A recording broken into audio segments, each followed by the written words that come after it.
आणि यानंतर महाराष्ट्रभरातल्या बातम्यांचा आढावा घेऊया। महाराष्ट्राच्या मुख्यमंत्रीपदी देवेंद्र फडणवीस विराजमान झालेत। पंतप्रधान नरेंद्र मोदी, केंद्रीय गृहमंत्री अमित शहा आणि केंद्रीय मंत्रिमंडळातल्या सर्व महत्त्वाच्या नेत्यांसमक्ष देवेंद्र फडणवीसांनी तिसऱ्यांदा राज्याचे मुख्यमंत्री म्हणून शपथ घेतली आहे। महायुती सरकारमधील प्रचंड मोठ्या राजकीय नाट्यानंतर अखेर एकनाथ शिंदेंनी उपमुख्यमंत्री पदाची शपथ घेतली। हिंदू हृदय सम्राट बाळासाहेब ठाकरे आणि आनंद दिघे यांचं स्मरण करत एकनाथ शिंदेंनी आपली शपथ पूर्ण केली। राष्ट्रवादी काँग्रेसचे नेते अजित पवार 6व्यांदा राज्याचे उपमुख्यमंत्री बनलेत। आझाद मैदानावरती केंद्रीय मंत्रिमंडळाच्या उपस्थितीत अजित पवारांनी राज्याचे उपमुख्यमंत्री म्हणून पद आणि गोपनीयतेची शपथ घेतली। महायुतीच्या शपथविधी सोहळ्याला आज दिग्गजांची उपस्थिती होती। पंतप्रधान मोदींसह दिग्गज नेते आणि 15पेक्षा अधिक राज्यांचे मुख्यमंत्री या सोहळ्यासाठी हजर होते। यावेळी एनडीएनं जोरदार शक्ती प्रदर्शनही केलं।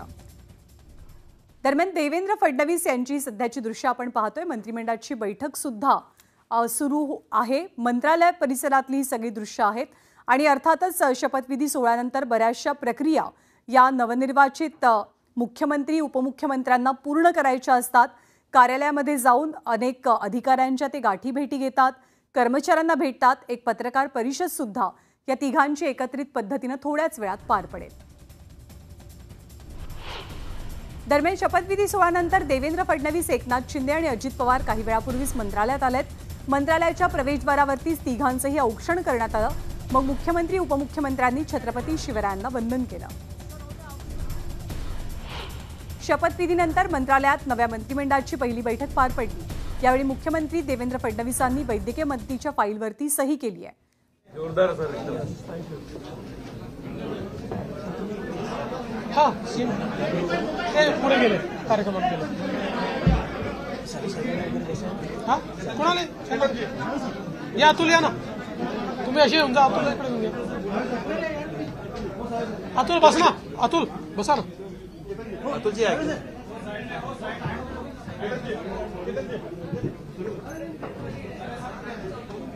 बसा बसा। खूप छान कार्यक्रम झाला।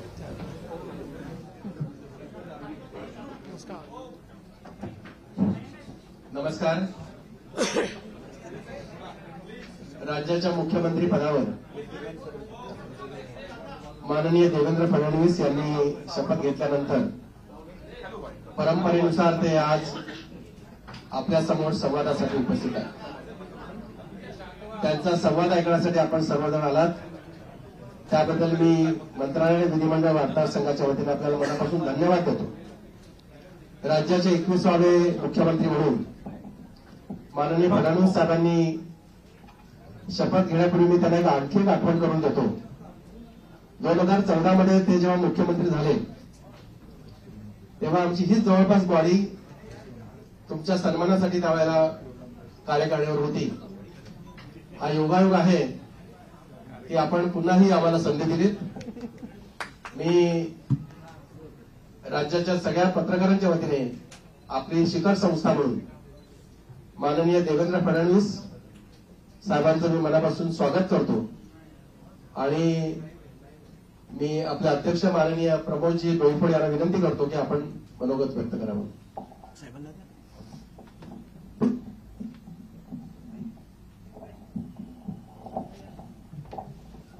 जास्त काही वेळ घेणार नाही। मंत्रालय आणि विधिमंडळ वार्ताहर संघातर्फे प्रथमतः राज्याचे नवनिर्वाचित मुख्यमंत्री देवेंद्रजी फडणवीस साहेब आपल्यासाठी भाऊ आहेत ते मी त्यांचे सुरुवातीलाच स्वागत आणि अभिनंदन करतो।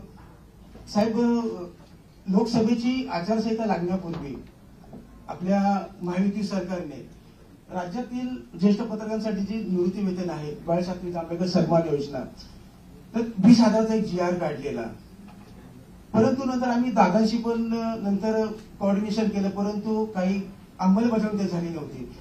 मी जास्त काही मागणार नाही। जो GR निघालाय जो 20,000चा त्याची फक्त अंमलबजावणी करावी। आपण राज्यातल्या लाडक्या बहिणींना जसा सन्मान दिला तसा राज्यातील लाडक्या पत्रकारांचा सुद्धा सन्मान करावा। यावेळी फक्त एवढंच मागणी करतो। याच्या पुढे आपल्या गाठी भेटी होती त्यावेळेस मी अधिक मागण्या करेन। आणि पुन्हा एकदा मी माननीय मुख्यमंत्री साहेबांचे दादा वगैरे आलेले आहेत सर्वांचे मी स्वागत करतो, अभिनंदन करतो. धन्यवाद. आपल्यासमोर आपल्या अध्यक्षांनी ज्या अपेक्षा व्यक्त केल्या त्या माननीय मुख्यमंत्री साहेब परिपूर्ण करतील असं मी समजतो. फक्त त्यांना आणखी एक विनंती करतो की गेल्या काही काळापासून 6व्या मजल्यावर होणारी कॅबिनेटच्या नंतरची बैठक पत्रकारांशी संवाद साधणारी ती खूप काळ बंद झालेली आहे. मी माननीय मुख्यमंत्र्यांनी या निमित्तानं विनंती करतो की आपण आश्वासन दिलेलं आहात की खूप चांगलं काम यापुढे होणार आहे. हे काम तात्काळ लोकांपर्यंत पोहोचावं यासाठी ती कॅबिनेट सिस्टम जी आहे आपली ती आपण पुन्हा 6व्या मजल्यावर सुरू करावी अशी मी आपल्याला विनंती करतो. मी आपले अध्यक्ष माननीय प्रमोदजी डोईफोड यांना विनंती करतो की आपण तमाम पत्रकारांच्या वतीने मंत्रालय वार्ताहर संघाच्या वतीने माननीय मुख्यमंत्र्यांचा आपण सन्मान करावा.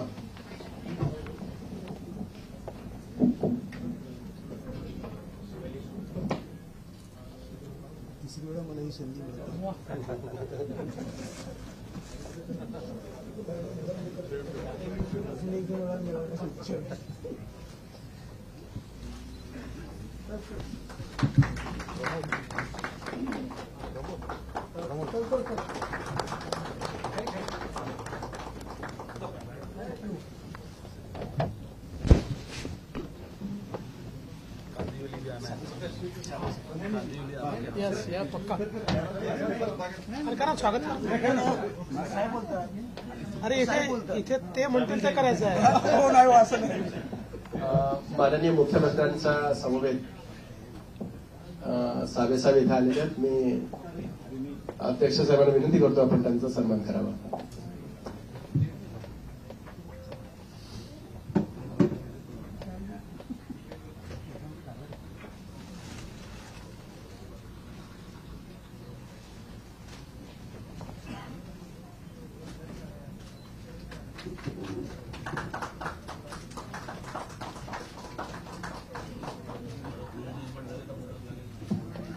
यानंतर आपल्याशी संवाद साधतील माननीय मुख्यमंत्री देवेंद्रजी फडणवीस. पण तत्पूर्वी ते संवाद साधत असताना त्यांच्यामध्ये व्यत्यय होईल असं कोणीही करू नये अशी विनंती आहे. त्यांनी सांगितलं मी खूप वेळ इथे आहे त्यामुळे आपल्याला प्रश्न जेव्हा विचारायचे असतील तेव्हा आपण हात वर करायचा तेव्हाच आपण प्रश्न विचारता येतील. मी माननीय मुख्यमंत्र्यांना विनंती करतो की आपण संवाद साधावा.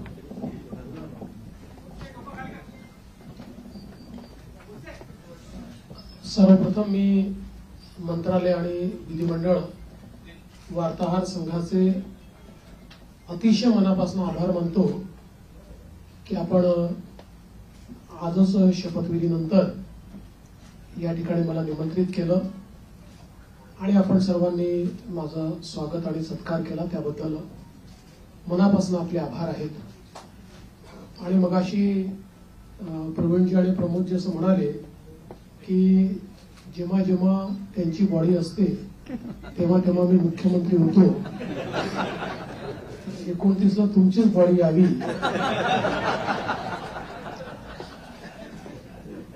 अशी शुभकामना मी तुम्हाला देतो.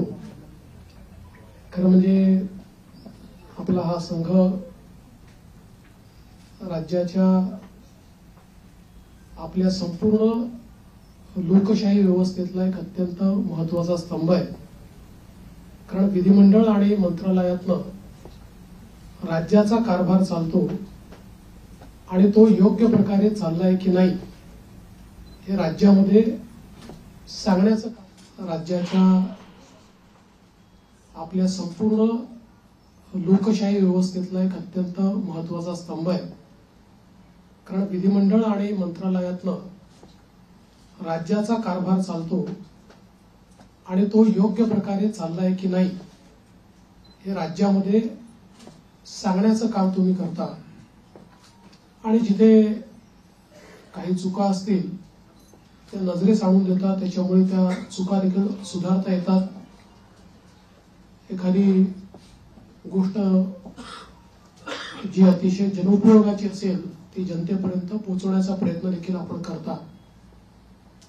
हातात कधी कधी एखादी गोष्ट आम्हालाही माहिती नसते आणि ती जनतेपर्यंत चालली जाते, मग लक्षात येतं की असं काहीतरी घडलेलं आहे आणि मग त्याचं फायर फायटिंग आम्हाला करावं लागतं. पण मला असं वाटतं की आपलं ते काम आहे आणि निश्चितपणे अतिशय चांगल्या प्रकारे आपण सर्व लोक ते करतात. गेली 2.5 वर्ष मुख्यमंत्री एकनाथराव शिंदेजींच्या नेतृत्वात आम्ही सरकार चालवलं आणि अतिशय गतिशील अशा प्रकारचे सरकार होतं. आज शपथविधीच्या निमित्ताने ज्यावेळेस आमची ऍडव्हर्टिजमेंट चालली होती तर त्यात मला कोणीतरी विचारलं की महाराष्ट्र आता थांबणार नाही असं तुम्ही का म्हणताय. तर मी त्यांना समजावून सांगितलं 2.5 वर्षामध्ये महाराष्ट्राने विकासाची गती घेतली आहे. आता या गतीला आम्ही तसंच पुढे नेऊ. आता महाराष्ट्र थांबणार नाही, त्या गतीनं प्रगतीकडे महाराष्ट्र जाईल आणि पायाभूत क्षेत्र असो, सामाजिक क्षेत्र असो, उद्योगाचं क्षेत्र असो, प्रत्येक क्षेत्रामध्ये महाराष्ट्र अग्रणी राहील असा विश्वास या निमित्ताने मी व्यक्त करतोय. खरं म्हणजे जरी आमचे रोल बदलले असले, मी 14ला मुख्यमंत्री होतो, शिंदे साहेब आमच्या सोबत होते, 19ला 72 तासांकरता का होईना पण मी आणि अजितदादा मुख्यमंत्री आणि उपमुख्यमंत्री होतो. मग मागच्या काळामध्ये शिंदे साहेब मुख्यमंत्री होते, मी उपमुख्यमंत्री होतो आणि अजितदादाही उपमुख्यमंत्री होते. आता पुन्हा मी मुख्यमंत्री आहे आणि शिंदे साहेब उपमुख्यमंत्री आहेत, अजितदादाही उपमुख्यमंत्री आहेत. रोल जरी आमचे बदलले असले तरी देखील दिशा तीच राहणार आहे, गती तीच राहणार आहे, समन्वय देखील तोच राहणार आहे. त्यामुळे मला असं वाटतं की कुठेही याच्यामध्ये वेगळेपण हे आपल्याला पाहायला मिळणार नाही. मात्र आताच आमची जी पहिली मंत्रिमंडळाची बैठक झाली त्या बैठकीमध्ये आम्ही तिघांनीही सगळे जे आमचे अधिकारी आहेत त्या अधिकाऱ्यांना सांगितलं की मागच्या काळामध्ये पहिल्यांदा शिंदेजी आणि आम्ही आलो तर 50 ओव्हरची मॅच होती. मग अजितदादा जॉईन झाले तर काळ कमी असल्यामुळे 20-20ची मॅच होती. आता टेस्ट मॅच आहे, त्याच्यामुळे नीट योग्यपणे धोरणात्मक निर्णय घेत पुढची पायाभरणी योग्य प्रकारे करत आपल्याला राज्याला पुढे न्यायचं आहे. आणि मला विश्वास आहे की वेगवेगळ्या योजना आम्ही सुरू केलेल्या आहेत, वेगवेगळ्या पायाभूत गोष्टी आम्ही सुरू केल्या आहेत. मग इरिगेशन मधले नदीजोड प्रकल्प असतील किंवा ऊर्जा क्षेत्रामध्ये 16,000 मेगावॅटचे सौर ऊर्जेचे प्रकल्प असतील की ज्यातनं शेतकऱ्यांना दिवसा वीज मिळणार आहे, किंवा सामाजिक क्षेत्रातले लाडकी बहीण सारखे प्रकल्प असतील, मुलींच्या जी पूर्वी आम्ही 50% फी द्यायचो त्याच्याऐवजी 100% फी देण्याचा आमचा निर्णय असेल. असे हे जे वेगवेगळे निर्णय आहेत हे निर्णय पुढे सुरूच ठेवायचे आहेत. आणि आमचा प्रयत्न हा असणार आहे की आम्ही आमच्या वचननाम्यामध्ये, जाहीरनाम्यामध्ये जी जी आश्वासनं दिलेली आहेत ती आश्वासनं पूर्ण करण्याच्या दृष्टीनं पावलं आम्हाला उचलायची आहेत. आणि त्या दृष्टीनं पुढच्या काळामध्ये आम्ही निश्चितपणे योग्य वेळी योग्य निर्णय करून दिलेली सगळी आश्वासनं पूर्ण करण्याचा प्रयत्न करणार आहोत. मी या निमित्ताने महाराष्ट्रातल्या जनतेला आश्वासित करू इच्छितो की एक लोकाभिमुख सरकार, सर्व समाजाला सोबत घेऊन चालणारं सरकार हे महाराष्ट्राला पुढच्याही काळात पाहायला मिळेल. आणि अडचणी अनेक येतात, पण त्या अडचणींवर योग्य मार्ग काढत आम्ही मार्गक्रमण करू हा विश्वास मला आहे. मी आपल्या सगळ्यांची देखील या प्रयत्नांमध्ये साथ मागतोय. आपलं देखील एक प्रकारे सहकार्य या सगळ्या प्रयत्नांमध्ये असावं अशा प्रकारची आपल्या सर्वांना विनंती करतो. आणि आपल्या माध्यमातून महाराष्ट्राच्या 14 कोटी जनतेला मी आश्वासित करू इच्छितो की हे सरकार पारदर्शीपणे आणि गतिशीलतेनं त्यांच्या कल्याणाकरता काम करेल हा विश्वास मी देतो. एक मिनिट आलोक देशमुख. नमस्कार, मी आलोक देशपांडे. गेली 5 वर्षात आपल्या राज्याने इतकं काय काय बघितलं, द्वेष, आरोप, सगळे काय काय खूप लेवलला सगळं गेलं. ही पुढची 5 वर्ष त्याच्यापेक्षा थोडी वेगळी असतील का? राजकारण थोडं वेगळं असेल का? याच्याबद्दल तुम्ही काय सांगा? पूर्णपणे वेगळं असेल. मी सांगितलं की बदल्याचं राजकारण करायचं नाहीये, तर बदल दाखवेल अशा प्रकारचं राजकारण करायचं आहे. त्यामुळे हे खरं आहे की विरोधकांची संख्या कमी आहे, पण विरोधकांच्या संख्येवर त्यांचा आवाज आम्ही मोजणार नाही किंवा संख्येनुसार त्यांचं मूल्यमापन आम्ही करणार नाही. त्यांनी योग्य विषय मांडले तर त्या विषयाला तेवढ्याच प्रकारचा सन्मान आम्ही देऊ. आणि मला असं वाटतं की पूर्णपणे स्थिर सरकारचे 5 वर्ष हे आपल्याला पाहायला मिळतील. जनतेची अपेक्षा देखील आमच्याकडनं हीच आहे, कारण जे मॅन्डेट जनतेने आम्हाला दिलंय असं मॅन्डेट मिळाल्यानंतर जनतेची अपेक्षा आहे की एक स्थिर सरकार महाराष्ट्राला मिळालं पाहिजे. कुठल्याही प्रकारचे 2019 पासनं तर 22.5 पर्यंत जे वेगवेगळे बदल दिसले, अशा प्रकारचे कुठलेही धक्के आता यापुढे लागू नयेत, ही जी अपेक्षा आहे ती आम्ही पूर्ण करू. दीपक बातुसे. सर, लाडकी बहीण योजना ज्याचा तुमच्या विजयात मोठा वाटा आहे, 2100 रुपये करण्याची तुम्ही घोषणा केली होती. तो निर्णय साधारणतः कधीपर्यंत होणार? आणि दुसरं, आता एक अशी चर्चा सुरू आहे की 1,500 जेव्हा दिले तेव्हा स्क्रुटिनी कोणतीही झाली नव्हती. आता 2100 देताना स्क्रुटिनी होणार अशी चर्चा आहे. त्या संदर्भात वस्तुस्थिती काय असेल? असं आहे की पहिल्यांदा तर ही योजना आम्ही सुरूच ठेवणार आहोत आणि 2100 देखील आम्ही देणार आहोत. आता बजेटच्या वेळी त्याचा आम्ही विचार करू. आणि शेवटी आपले सगळे आर्थिक सोर्सेस जे आहेत, हे सोर्सेस योग्य प्रकारे चॅनलाइज झाल्यानंतरच आपल्याला ते करता येतं. त्याच्यामुळे ते करण्याचा निर्णय पक्का आहे. जी आश्वासनं दिली ती आश्वासनं पूर्ण करू. त्याकरता ज्या व्यवस्था करायच्या त्या व्यवस्था आम्ही आधी करू. स्क्रुटिनीचा जिथपर्यंत सवाल आहे तिथपर्यंत एवढंच आहे की निकषाच्या बाहेर जर कोणी घेतलं असेल, निकषातला जो असेल त्याला कोणालाही त्यातनं कमी करायचं नाहीये. पण काही तक्रारी आल्या आहेत की निकषाच्या बाहेर मिळालेला आहे. जसं आपल्याला कल्पना असेल की शेतकरी सन्मान योजना जेव्हा मोदीजींनी सुरू केली त्यावेळी पहिल्यांदा जे काही बेनिफिशियरीज होते, लक्षात आलं की मोठ्या शेतकऱ्यांना देखील ते मिळालेलं आहे. मग नंतर त्यातल्या अनेक शेतकऱ्यांनी स्वतःच त्या ठिकाणी सांगितलं की आम्ही या निकषात बसत नाही.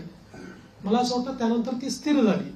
अशाच प्रकारे जर ॲपरंटली या योजनेमध्ये काही ज्यांना आपण निकष त्या निकषाच्या बाहेरच्या आमच्या बहिणी मिळाल्या तर त्याचा पुनर्विचार होईल, पण सरसकट काही पुनर्विचार वगैरे करण्याचा विषय नाही. अभय देशपांडे. मंत्रिमंडळाचा सुद्धा विस्तार कधी होईल आणि विधानसभा अध्यक्षांची निवड तुम्ही मुंबईच्याच अधिवेशनात करा? विधानसभा अध्यक्षाची निवड ही मुंबईच्या अधिवेशनातच आम्ही करू. कारण नियमच असा आहे की शपथ झाल्यानंतर अध्यक्षाची निवड करावी लागते. अध्यक्षांच्या निवडीनंतर राज्यपालांचं अभिभाषण करावं लागतं. त्यामुळे ती सगळी प्रोसेस आताच आम्ही मंत्रिमंडळाने शिफारस करून राज्यपालांना पाठवलेली आहे की 7, 8 आणि 9 या 3 दिवसात ही शपथ घ्यावी. 9 तारखेला स्पीकरचं निवडणूक करावी आणि 9ला आपण अभिभाषण करावं नियमानुसार. अशा प्रकारची शिफारस आता मंत्रिमंडळाने माननीय राज्यपालांना पाठवली. सोनू श्रीवास्तव. विस्ताराच्या संदर्भात मला असं वाटतं की जवळपास आमची प्रक्रिया झालेली आहे. माझा स्वतःचा अंदाज असा आहे की नागपूर अधिवेशनापूर्वी आम्ही विस्तार करू. सोनू श्रीवास्तव. मेरा सवाल है, सब कुछ चल रहा था तो इतना डिले क्यों हो गया और पोर्टफोलियो बढ़ने में कहाँ दिक्कत थी कि आज भी मनोबल करना पड़ा? देखिए, ऐसा कोई डिले है ऐसा मैं नहीं मानता. इससे पहले भी 2004 में करीब 12-13 दिन का डिले हुआ था. 2009 में भी करीब 9 दिन का डिले था. तो कई बार हम लोगों को ये समझ लेना पड़ेगा कि कोएलिशन की गवर्नमेंट होती है तो उसमें बहुत निर्णय करने पड़ते हैं. एक पार्टी की सरकार होती है तो निर्णय एक ही पार्टी को करना है. कोएलिशन की गवर्नमेंट में बहुत बड़े पैमाने पर कंसल्टेशन करना पड़ता है. वो कंसल्टेशन हमने किया है. करीब करीब हमारे नंबर्स भी हमने फ्रीज किए हैं. वो कितने अभी हम नहीं बताएंगे, वो पार्टियां बताएंगी, इसलिए मुझे पूछो मत. और पोर्टफोलियो को भी अभी हम लोगों ने करीब करीब फाइनलाइज किया है, कुछ थोड़ा बचा है उसमें, वो भी कर लेंगे। तो मुझे लगता है कि अब हमारे सामने जो प्रश्न थे वो प्रश्न धीरे धीरे समाप्त हो गए। प्रवीण राऊत. सीएम साहेब, महायुतीच्या सरकारमध्ये तिन्ही पक्षाकडे जे विभाग होते तेच विभाग राहणार की त्याच्यामध्ये काही बदल होणार? थोडे बहुत बदल होऊ शकतात, फार बदल होतील असं नाही आहे, थोडे बहुत बदल होतील. धर्मेंद्र जोरे 1 मिनिट. नमस्कार सर. पूर्वीच्या 2014 आणि 1900 वेळी आपलं जे ट्रेनिंग होतं हे आपल्या फ्लॅगशिप प्रोग्रामसाठी जमलं जातं. यावेळी तुमच्या डोक्यात काही अशी कल्पना आहे की मागच्या वेळी तुम्ही एक कायद्याची हमी दिली होती. आज मला आत्मविश्वास आहे की तुमच्या डोक्यात काही असेल त्याची जर आज तुम्हाला घोषणा करायची असेल तर आम्हाला सांगितलं तर उद्यापासून आम्हाला काहीतरी नाही, काही गोष्टी आहेत डोक्यात, पण अजून माझ्या दोन्ही मित्रांची कन्सल्टेशन बाकी आहे. पण आता माझा फोकस जो आहे ना तो या ज्या काही महत्वाच्या योजना आहेत, जसं नदी जोड प्रकल्प, याचं काम सुरू झालं पाहिजे याच्यावर माझा भर असणार आहे. सौर ऊर्जेचे प्रकल्प आपण घेतले आहेत ज्याच्यामध्ये आता रोजची डिलिव्हरी सुरू झाली. आता 60 मेगावॅट तयार झाले, 100 मेगावॅट अजून तयार होत आहेत. कुठल्याही परिस्थितीमध्ये 2026 पर्यंत 16,000 मेगावॅटचे प्रकल्प पूर्ण करायचे आहेत. त्यामुळे ही जी कामं ऑलरेडी हातात घेतली की जी शाश्वत विकासाची कामं आहेत, ज्यातनं शेतकऱ्याचं कल्याण होणार आहे, राज्याचं कल्याण होणार आहे, हे आणि यातला प्रत्येक प्रकल्प असा आहे की ज्याचा नीट फॉलोअप करावा लागतो. नुसते आपण टेंडर घेऊन टाकल्याने होत नाही, अडथळे येतात, ते अडथळे दूर करावे लागतात. त्यामुळे मागच्या काळातली जी आमची एक वॉर रूमची पद्धत होती, माननीय शिंदे साहेबांनी देखील ती सुरू ठेवली होती, पण ती अधिक इफेक्टिव्ह कशी करता येईल असा माझा प्रयत्न असणार आहे की ज्यातनं किमान जे फ्लॅगशिप कार्यक्रम आहेत त्यांच्याकरता आपल्याला ही वॉर रूमची अधिक त्याचा उपयोग कसा करता येईल.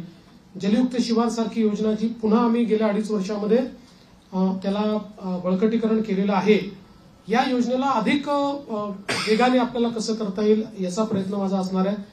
त्यामुळे एकूणच ज्याला आपण मूलभूत अशा प्रकारचे जे निर्णय असतात त्या निर्णयावर अधिक भर द्यायचा माझा प्रयत्न असेल. दिनेश मौर्या.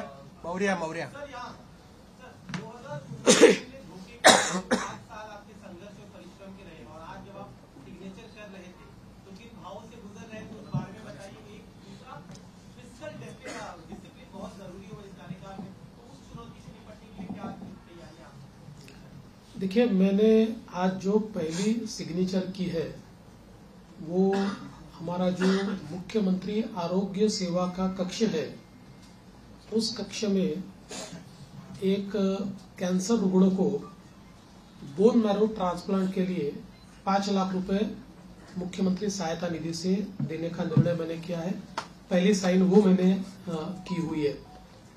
और यहाँ पर हालांकि मेरा अनुभव बहुत है और पिछले 10 सालों से 2.5 साल में विपक्ष नेता रहा, लेकिन 7.5 साल में सरकार में रहा, तो सरकार का अनुभव भी बहुत है. किंतु जिस प्रकार का मैंडेट इस समय मिला है, मैं ऐसा मानता हूं कि निश्चित रूप से उस मैंडेट का एक प्रेशर, जनता के प्यार का एक प्रेशर हमारे पर है. और मैं उसको महसूस करता हूं कि जब अपेक्षाएं बड़ी होती है तो चुनौती भी बड़ी होती है, क्योंकि लोग आपसे अपेक्षा कर रहे हैं. तो निश्चित रूप से उसका प्रेशर मुझ पर है. और जहां तक फिस्कल डिसिप्लिन का सवाल है, तो निश्चित रूप से उसके ऊपर हमको काम करना ही पड़ेगा, क्योंकि हमने बहुत महत्वाकांक्षी योजना की है. देखिए, क्या होता है कि नॉर्मली आप सोशल सेक्टर में और इंफ्रास्ट्रक्चर सेक्टर में, दोनों सेक्टर में एक साथ काम करते हैं, लेकिन सोशल सेक्टर का स्पेंडिंग ये हम लोगों ने 4 गुना 5 गुना बढ़ाया है, जो मैं ऐसा मानता हूं कि इकोनॉमिक्स में इसको गलत नहीं माना जाता है, क्योंकि